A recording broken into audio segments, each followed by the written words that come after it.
आपकी मोहब्बत देखकर बैरिस्टर असदुद्दीन अवैसी साहब ने यह फैसला किया कि हम गुजरात जाएंगे। हम गुजरात अगर आए हैं तो आप लोगों के यकीन, आप लोगों के भरोसे, आप लोगों की मोहब्बत की वजह से यहां पर आए हैं। इतने सालों तक मजलिस अलग अलग जगह पर थी। बहुत सारे नौजवान, बहुत सारे हमारे बुजुर्ग ये चाहते थे कि मजलिस भी गुजरात में आना चाहिए। आखिरकार हम यहां पर आए हैं तो यकीनन हमारी उम्मीदें इन इलाकों से बहुत ज्यादा है, इसलिए कि जब इन बस्तियों में हम जाते हैं, इन बस्तियों में जब हम देखते हैं, जब अहमदाबाद की सड़कों पर हम निकलते हैं तो एक हमारे मन में भी एक सवाल पैदा होता है कि क्या वजह है कि हर ऐसे शहर में जहां पर आप रहते हैं, जहां पर हम रहते हैं, हर उस शहर के अंदर दो शहर बसते हैं। एक वो शहर जहां वो रहते हैं और उसी शहर के अंदर एक ऐसा शहर बसाया जाता है जहां पर हम रहते हैं। कौन जिम्मेदार है इन बस्तियों की ऐसी हालत देखकर? कहीं ना कहीं हमें अपने ज़मीर से यह आवाज पूछनी चाहिए। बहुत आसान होता है दूसरों के ऊपर उंगली दिखाना, लेकिन हकीकत यह है कि इलेक्शन के वक्त हम बंट जाते हैं, हम बिखर जाते हैं।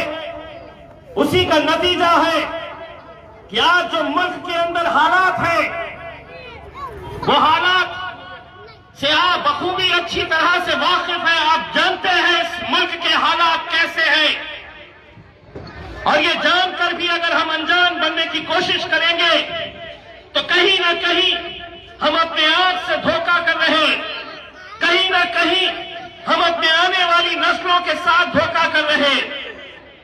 इतने सालों तक अगर मजलिस यहां पर नहीं थी तो किसको वोट दिया आपने?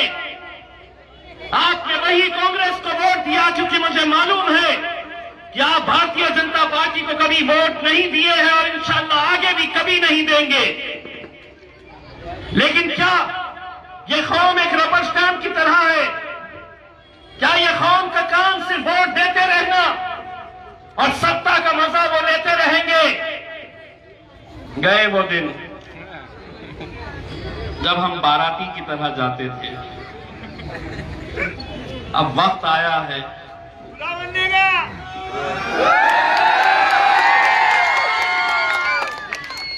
21 तारीख के दिन दूल्हे यही बनेंगे, घोड़ी पर यही चढ़ेंगे, और जो यूं यूं करके दिखा रहे हैं इंशाअल्लाह उन्हें नाचने के लिए बुलाया जाए।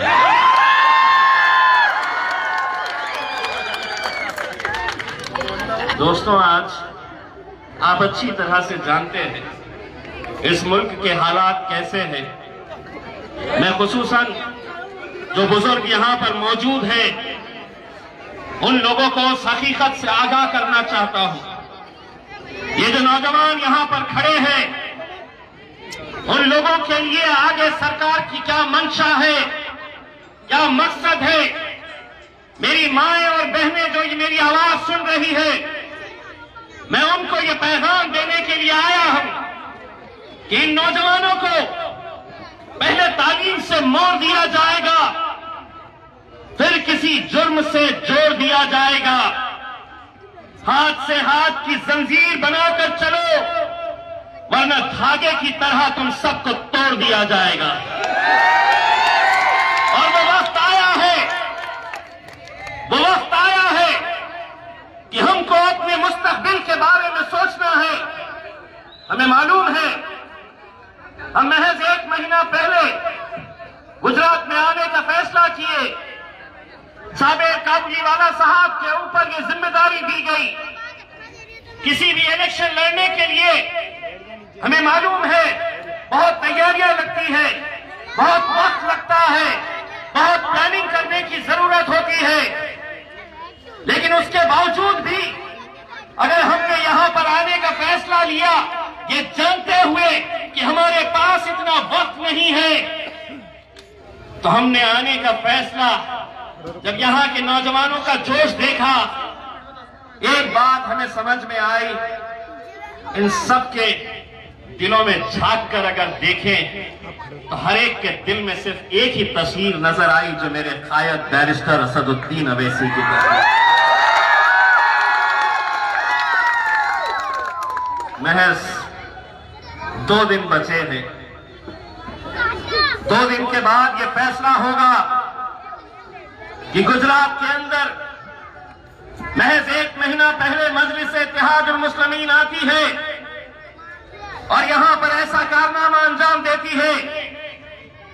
अच्छे अच्छे लोग परेशान हो जाएंगे, हैरान हो जाएंगे कि इतना सब कुछ करने के बाद, इतने बैनर्स, पोस्टर्स, होर्डिंग्स लगाने के बाद, मैं उन तमाम कैंडिडेट्स को कहना चाहता हूं जो आज कांग्रेस पार्टी के दफ्तर में बैठे हैं, कांग्रेस पार्टी का प्रचार कर रहे हैं।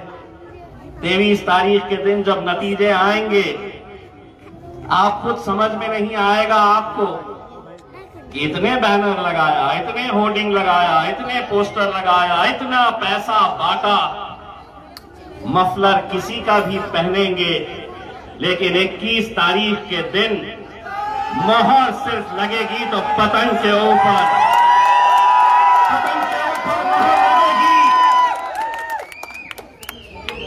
वो खुद पहले परेशान हो जाएंगे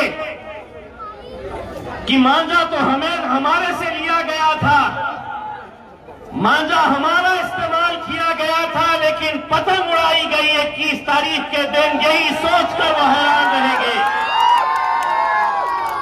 दोस्तों, अगर एक ताकत बनकर अगर खड़े रहे तो कोई चीज नामुमकिन नहीं है।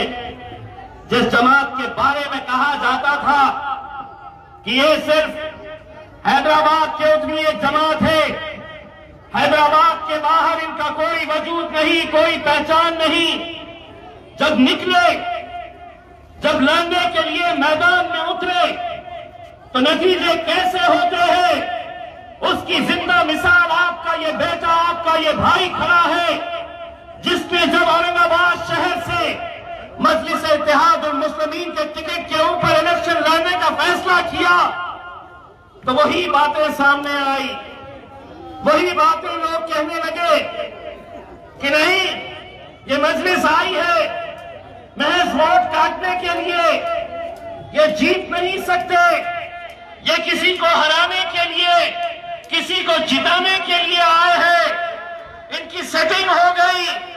हमने अपनी आवाम से कहा कि इतने सालों तक हमने उनकी सुनी, वो जैसा कहते थे हम करते थे, अब मजलिस आई है, अब हम बोलेंगे और तुम्हारे बाप को भी सुनना पड़ेगा,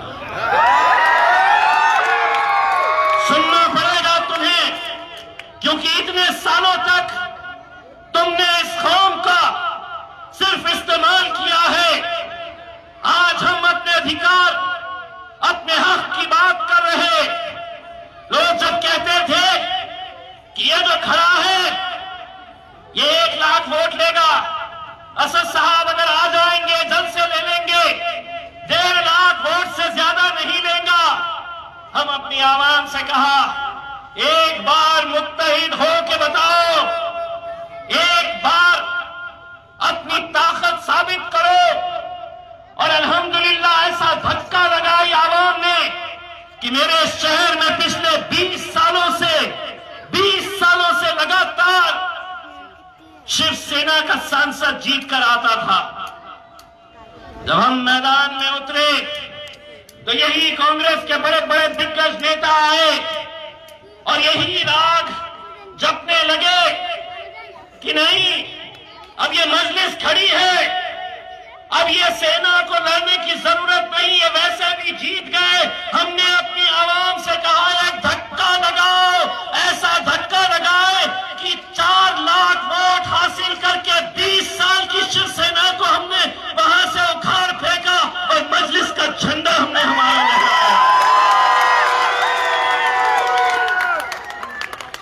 अगर हम ये औरंगाबाद में कर सकते थे तो ये अहमदाबाद में क्यों नहीं हो सकता है। आप लोगों को मुझे असदुद्दीन अवैसी साहब की तरफ से ये गवाही देनी होगी। आप लोगों को असद साहब को एक पैगाम देना होगा, दोनों हाथ ऊंचे करके कि असद साहब हम तुम्हारे साथ हैं, असद साहब हम तुम्हारे साथ हैं।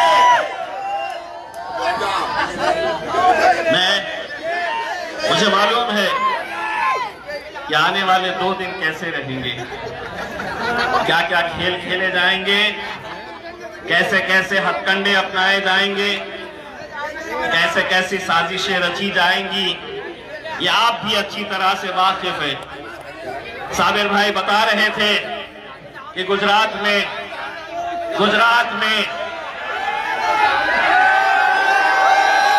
अगले 2 दिनों तक, गुजरात में आने वाले 2 दिन और खास तौर से आने वाली 2 रातों के अंदर सारा खेल खेला जाता है, सारा खेल खेला जाता है, पैसा फेंका जाएगा, कीमतें लगाई जाएंगी। बताओ तुम्हारी क्या कीमत है। वोटों को खरीदने की कोशिशें की जाएगी। ये होता आया है, यह हर जगह होता आया है। लेकिन अगर कोई आया पैसा लेकर तो उसे एक बात अहमदाबाद की आवाम की तरफ से जरूर बताना कि पैसे से बाजार में कुत्ते और बिल्ली के बच्चे बिकते हैं, शेर के बच्चे की कीमत नहीं लगाई जाती है। अभी देखे हैं बाजार में कोई शेर का बच्चा बिकते हुए, और अल्हम्दुलिल्लाह हमें पूरा यकीन है कि साबिर भाई के इस इलाके में अगर नौजवान भी हो, बुजुर्ग भी हो, हमारी माँ और बहनें क्यों ना हो, 21 तारीख के दिन ये शेर का रूप धारण करके वोट डालने के लिए निकलेगी। दोस्तों, मैं जब पार्लियामेंट के अंदर, ये अल्लाह का लाख लाख शुक्र है, ये कहते थे ये एक ही सांसद है, ये एक ही सांसद रहेगा, बैरिस्टर असदुद्दीन अवैसी, ये 1 के 2 कभी नहीं होंगे। अब हम 2 हो गए।